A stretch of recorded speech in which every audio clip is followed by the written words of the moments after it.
आपको क्रोध क्यों नहीं आता? इसका मतलब ये नहीं क्रोध नहीं आता, क्रोध भी 2 प्रकार का होता है, एक इंटरनल, एक बाहर वाला। कुछ लोगों का दिख जाता, कुछ लोगों का दिखता नहीं। लेकिन बहुत हद तक हमने प्रयत्न किया कि हमें अपनी मुस्कुराहट भागने नहीं देना। अब आप पूछोगे हाउ पॉसिबल, वो कैसे पॉसिबल हुआ?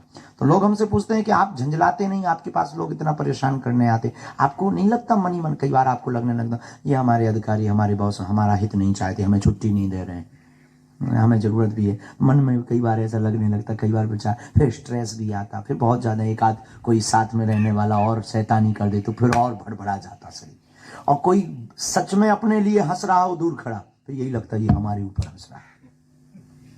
ये जो मन की गति है ये बड़ी खतरनाक है। ये मन कई बार ऐसी चीजों को सत्य मान लेता है जो सत्य होती नहीं। तो स्ट्रेस मुक्ति का सर्वोत्तम उपाय, या तो आप यहां व्यस्त बहुत रहते पर 12 घंटे की ड्यूटी करके आए, आप 5 मिनट मेडिटेशन करिए, ध्यान। जरूरी नहीं आप हनुमान जी का करो, राम जी का करो, आप जिनको मानते अपने गुरु का ध्यान करो, अपने इष्ट का, आराध्य का, हमारे सरदार परंपरा से जो है वो अपने गुरु ग्रंथ साहब का, जिनका भाव बने।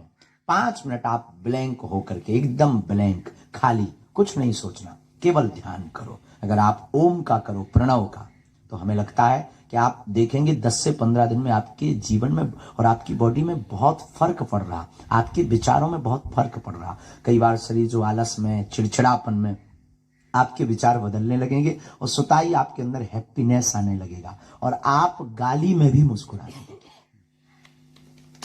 कोई उल्टा भी बोलेगा तब भी मुस्कुराएंगे। तो स्ट्रेस मुक्ति का सर्वोत्तम उपाय है ध्यान, मेडिटेशन। 5 मिनट, बहुत 1 घंटा नहीं, 2 घंटा नहीं, 5 मिनट ध्यान। और ध्यान का मतलब आंख बंद करना नहीं। ध्यान का मतलब हमारी मति जो कहती आंख खुले में ध्यान हो, बेहतरीन ध्यान। आंख खुली रहे और अपने आप को, हम मैं कौन हूं और इस पृथ्वी पर क्यों आए, और आपका तो निर्णय फिक्स हो गया है कि आप इस पृथ्वी पर राष्ट्र हित के लिए आए और पूरे राष्ट्र की जिम्मेवारी आपके ऊपर है। और आप मुस्कुराएंगे, मेरे प्रियजनों, हमारे परिवार के सदस्यों, हमारा भारत मुस्कुराएगा। आप स्वस्थ रहेंगे, हमारा भारत स्वस्थ रहेगा, और आपका ब्रेन तेज चलेगा, हमारा भारत आने वाली हर बला से बच जाएगा। हमारे भारत में की जो सुरक्षा व्यवस्था आपके हाथ में है, पूरा देश आपके कारण चैनी से सो रहा है, लेकिन आपका मुस्कुराते हुए रहना बहुत जरूरी। और हमने तो प्रण लिया है कि हम अभी आपको बता भी रहे थे, कैंप में जहां बैठे चाय पी रहे थे, हम प्रार्थना कर रहे थे कि एक बार हमारे साथ ऐसी घटना घटी तो हमारे जीवन में वो क्रांति हुई। हम अचानक से ट्रेन से जाना था, कहीं अचानक से जाना था, एक महात्मा का आदेश लगा कि आप आओ, ये अभी आओ। हम किसी शहर में कथा कर रहे थे, वहां से हमने रेलगाड़ी पकड़ी, रेलगाड़ी पर बैठे तो कुछ कोटा ऐसे होते हैं जो तुरंत टिकट मिल जाते हैं, पर उस दिन किस्मत की बात कि हमको नहीं मिली। और यही कोई 1.5-2 साल पुरानी बात, और आज तक ऐसा हुआ नहीं, पर नहीं मिली टिकट तो नहीं मिली। पर एक ट्रेन आ रही थी जो दिल्ली जा रही थी, हम बैठ गए। लेकिन विचित्र बात हमने अपनी आंखों से देखी, अधिकारी भी हमारे साथ में, सुरक्षा के अधिकारी भी थे, सब बैठे। लेकिन जैसे ही डब्बा के लोगों को पता लगा कि बागेश्वर महाराज आए, आधा डब्बा खाली हो गया, सबने सीट दे दी।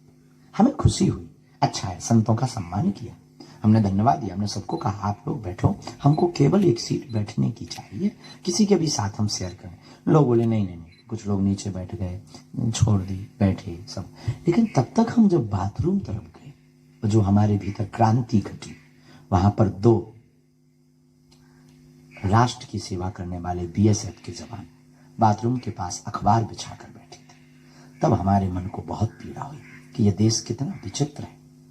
एक कोई अभिनेता या कोई व्यक्ति उस बोगी में बैठ जाता है तो बोगी खाली हो जाती है, और सबसे बड़ा अभिनेता इस देश का हीरो कई महीनों बाद अपने घर पर परिवार से मिलने आता है, उसको एक सीट तक शेयर नहीं होती। उस दिन हमने प्रण लिया था कि अब जो भी होगा हमारे जीवन में, हम कुछ ना कुछ अपने शब्दों से भारत के लोगों को मोटिवेट करेंगे। और हम आपसे प्रार्थना करना चाहेंगे, आप सबसे, कि आप मुस्कुराओ, मुस्कुराना ही जीवन। भगवान, अच्छा आप पुराना जमाना आपको याद होगा, फोटो वाला कैमरा चलता था। अब आजकल तो सेल्फी चल गई, मुंह टेढ़ा करें जैसे लोकवा लग गया हो, फोटो खींच रही।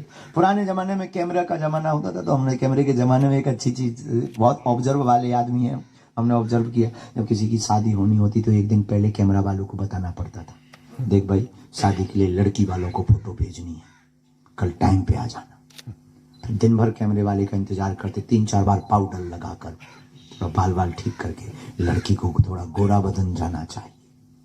कैमरा वाले के भी उन दिनों में बहुत साके पड़े थे, उनकी भी इज्जत बहुत बड़ी होती। वो आता था मस्ती से, फिर लेंस साफ करता था, फिर वो चाय पीता था, तो वो पूछता था फुल खींचूं या हाफ खींचूं। अरे भाई यार जल्दी कर, 3 बार पाउडर खत्म हो गया यार। तो उसके भी बहुत नखरे हुआ करते थे उस जमाने में कैमरा वाला, रील वाला कैमरा। फिर वो कहता था ठीक है खड़े हो जाइए, हम फिर तुरंत खड़े हो जाए। फिर वो कितना भी अनपढ़ गवार हो, वो अंग्रेजी का एक शब्द प्लीज स्माइल। अनपढ़ गवार, हमारे गांव का छन्नू लाल आदमी, नाम उसका छन्नू लाल, अनपढ़, कभी स्कूल का मुंह नहीं देखा, लेकिन उसने कैमरा क्या खरीदा, प्लीज स्माइल बोलता था। और कभी वो अपना नाम नहीं लिख पाया ठीक से, वो प्लीज स्माइल बोलता था। वो हम लोग तुरंत, जैसे कैमरा वाला प्लीज स्माइल, हम लोग तुरंत दांत निकाल, 32 बाहर, हम मुस्कुरा देते थे।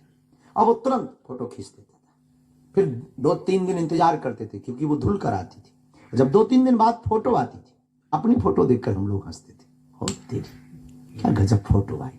विचार करिए, 1 सेकंड मुस्कुराने से जब चित्र अच्छा आ सकता है, जीवन भर मुस्कुराते रहिए, पूरी जिंदगी